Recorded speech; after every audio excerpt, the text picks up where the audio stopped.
how to sell your house with an IRS tax lien on it.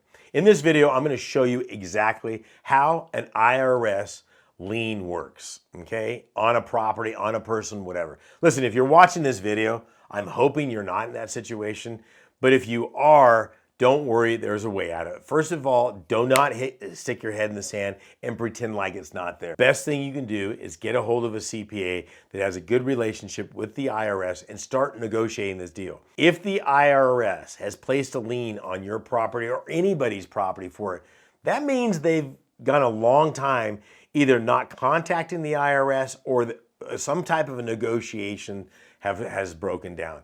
This is believe it or not, as scary as people make the IRS, this is a last resort for the IRS. So in this video, I'm going to show you all those, but more importantly, I'm going to show you how to get out of it. At the very end, I got a little bonus for you to show you how to get this really taken care of and taken care of quickly and make some money while you're doing it. Wouldn't that be nice?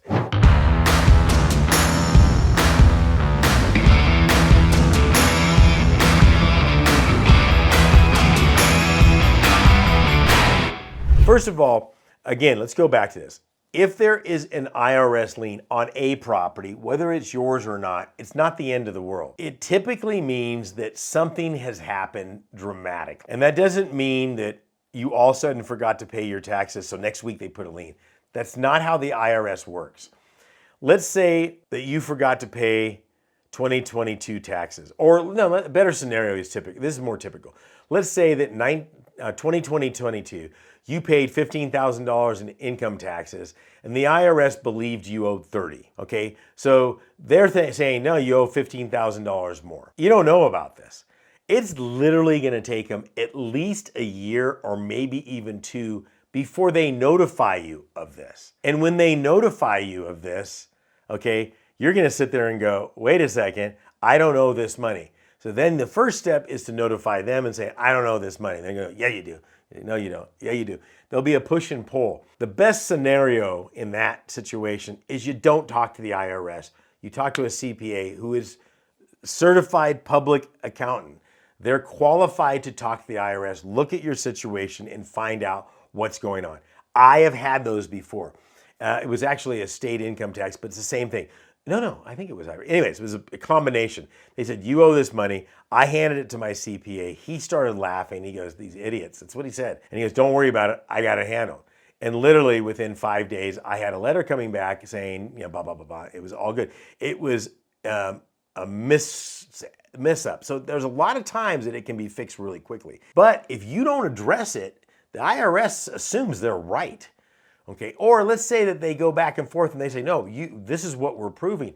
Typically, the IR or the CPA can prove that this is what we did and this is why we did. This is why we feel we only owed $15,000 in taxes. Now, if they say, no, you owe $30,000, so you owe us $15,000 more, if they stick their foot in cement and they're done with that, you know, again, the worst thing you can do is just pretend like they don't exist. When an IRS puts a lien on a house, that means any kind of communication has stopped.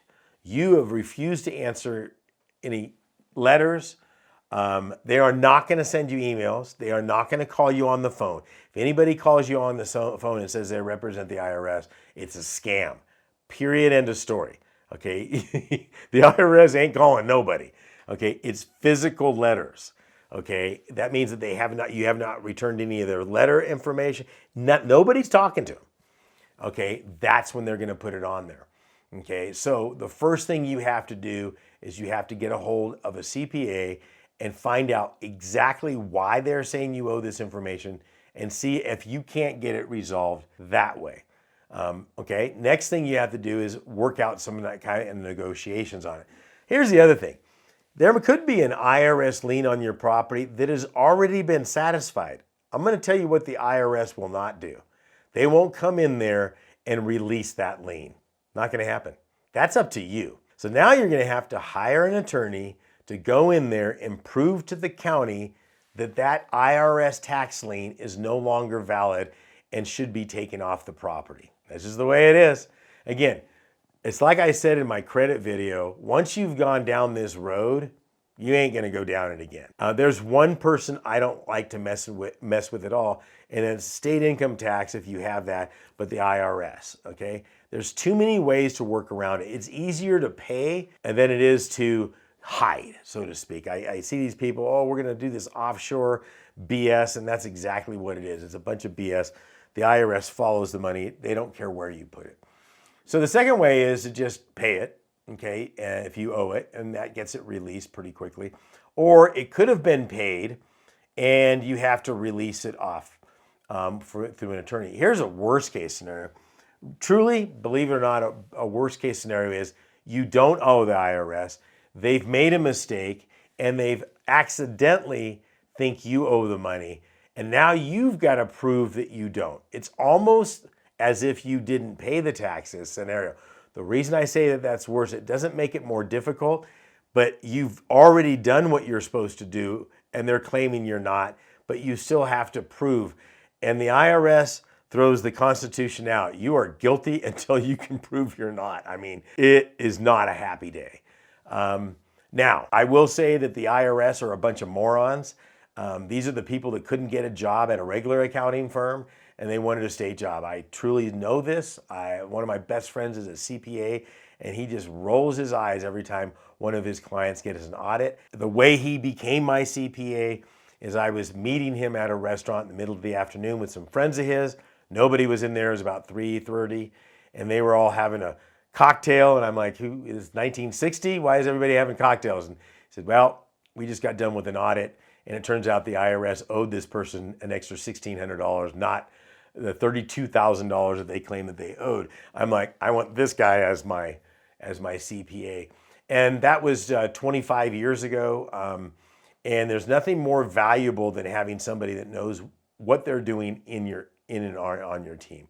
If you're working with a CPA that's afraid of the IRS, fire them, because that means they're incompetent. If they're afraid of the IRS, people that are already incompetent, then they're incompetent. So you find somebody that understands that the IRS, the tax code, is a voluntary system. So, I mean, there's some stuff that's not. Look, you can write off certain things. You can do the 179 exclusion and write off a vehicle that's used for your business.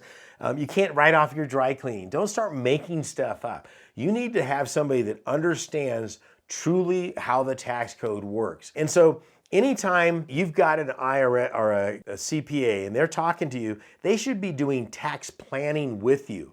And it's not their responsibility. It's for you to bug them. What can we do? What can we do? Literally every other month, I'm talking to my CPA. This is where we're at. This is where we think we're going to be. What should we be doing? What can I do right now to minimize my tax liability? And they're going to say, oh, you need to buy a vehicle. Maybe do you need any equipment right now? No, I don't need any. Okay, well, we got a tax problem coming up. Now, when they say tax problem to me, that means I'm doing good. I want a tax problem. So, okay, we got a tax problem. I want to make sure it doesn't become a nightmare. How much should I be paying right now? Okay, so they say, oh, you know what? Write them a check for X number of dollars.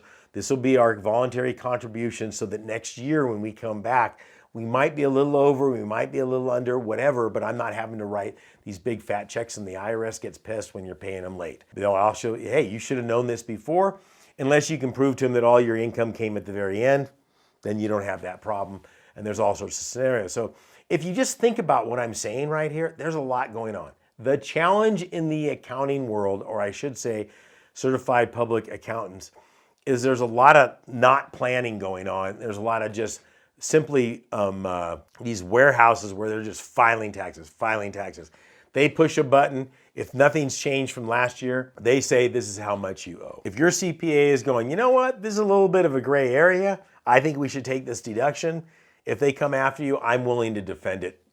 I'm in, okay? Because not everything's written in stone, okay? There's some ambiguity or gray area. It's not evasion. So you're looking at the rules and you're saying, this is how I'm interpreting it. If the IRS hasn't made a ruling on it, you might have a case on that.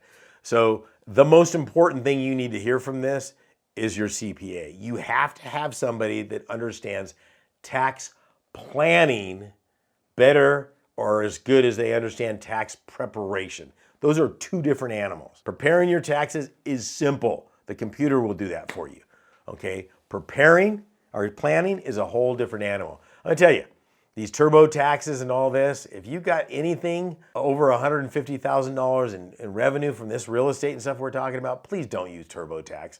Hire somebody that knows what the heck they're doing so you can take on and pay only what you owe, not more. So working with the IRS is not a big deal. In fact, I got a gift for you, okay? This gift is a mini course on how to avoid this and make money. Just click the link down below, okay? We'll get your information and send that out immediately. It's higginsmethod.com. I got all sorts of information on it. Click that and it's yours, my gift to you. This is Saen Higgins saying God bless and good luck. We'll see you out there.